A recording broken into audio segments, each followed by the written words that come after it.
आप अभी तक के इस खास कार्यक्रम में आप सभी का स्वागत है और मैं हूं आपके साथ फरहान। आगामी राजस्थान विधानसभा चुनाव, इसको लेकर सभी सोच रहे हैं कि आखिर क्या होगा।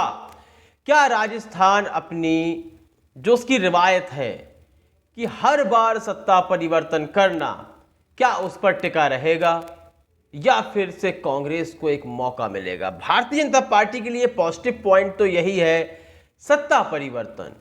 अब तो कांग्रेस का कार्यकाल पूरा हो गया, अब शायद हमारा कार्यकाल वापस आएगा, यह भारतीय जनता पार्टी को लगता है। लेकिन जो पेच फंसा हुआ है वह पायलट और गहलोत पर फंसा हुआ है। अटकलें लगाई जा रही हैं कि सचिन पायलट एक नई पार्टी बनाएंगे। अब नई पार्टी बनाने से क्या उनको फायदा होगा, तो यहां आपको राजस्थान का इतिहास झांकना होगा कि आखिर इसका चुनावी इतिहास क्या है, राजनीतिक इतिहास इसका क्या है। तो इसका राजनीतिक इतिहास टू पार्टी सिस्टम ही है, कांग्रेस या बीजेपी।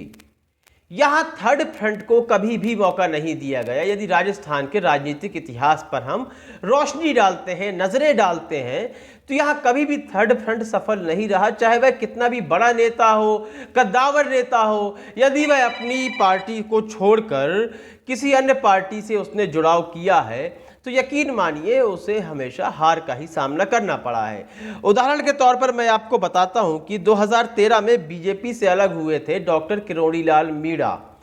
जब वह चुनाव में उतरे तो वह मात्र 4 कुछ ही वोट प्राप्त कर पाए, बहुत ज़्यादा नहीं, 4.62% ही वोट प्राप्त कर पाए। और वह मात्र अपने 4 विधायकों को ही जिता पाए, जिसमें से वह खुद थे और उनकी पत्नी थी। तो अब सोचिए कि 2 अन्य विधायक ही जीत पाए, बस अपनी पत्नी और वह खुद के अलावा सिर्फ 2 विधायक, जो कि यह सफलता नहीं मानी जाएगी। और इनके अलावा मैं आपको बताता हूं, इन्होंने किरोड़ी लाल मीणा ने एनपीपी पार्टी का गठन किया था और एक कद्दावर नेता थे बीजेपी के जो 2018 में अलग हुए, उनका नाम है घनश्याम तिवारी। वह अपनी खुद की जमानत नहीं बचा पाए। भारतीय जनता पार्टी से अलग होते हैं, थर्ड फ्रंट के लिए तैयार होते हैं कि हम मिलकर सत्ता बनाए में काबिज होंगे, लेकिन वह खुद की जमानत नहीं बचा पाते। और उनके अलावा बीजेपी के विधायक थे हनुमान बेनीवाल, उन्होंने 2018 में आरएलपी पार्टी बनाई, तो वह सिर्फ 3 विधायक ही जिता पाए। तो देखिए यहां से यह तो स्पष्ट हो जाता है कि यहां पर थर्ड फ्रंट को किसी भी प्रकार का मौका नहीं मिलना है।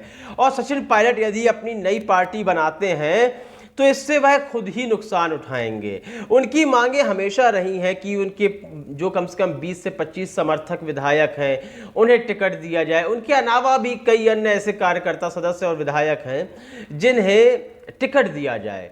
लेकिन यह मामला मात्र टिकट तक ही सीमित नहीं है, कहीं ना कहीं वह मुख्यमंत्री बनने की लालसा रखते हैं। पिछले 5 वर्षों में जिस तरह का विरोध हम देखते आ रहे हैं वह केवल टिकट को लेकर नहीं है, क्योंकि कांग्रेस ने उनके द्वारा जितने भी उनके समर्थक हैं उन सबको सम्मान दिया है, टिकट भी दिया है। तो अब उनकी लालसा कहीं ना कहीं मुख्यमंत्री बनने की है। तो तीसरे मोर्चे के जरिए यदि वो मुख्यमंत्री बनना चाहते हैं तो यह नामुमकिन है। भारतीय जनता पार्टी में यदि वो मुख्यमंत्री बनना चाहते हैं तो वह ज्योतिरादित्य सिंधिया भी नहीं कर पाए।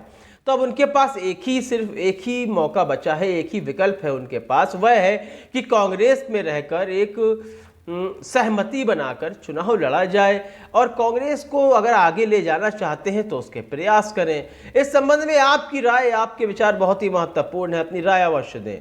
कार्यक्रम को लाइक करें, ज़्यादा से ज़्यादा शेयर करें और चैनल को सब्सक्राइब अवश्य कर दें। तब तक के लिए इजाज़त दीजिए, धन्यवाद। देश और दुनिया की खबरों से अपडेट रहने के लिए आप अभी तक न्यूज चैनल को सब्सक्राइब करना ना भूलें और साथ ही हर न्यूज का नोटिफिकेशन पाने के लिए बेल आइकन को भी दबाएं।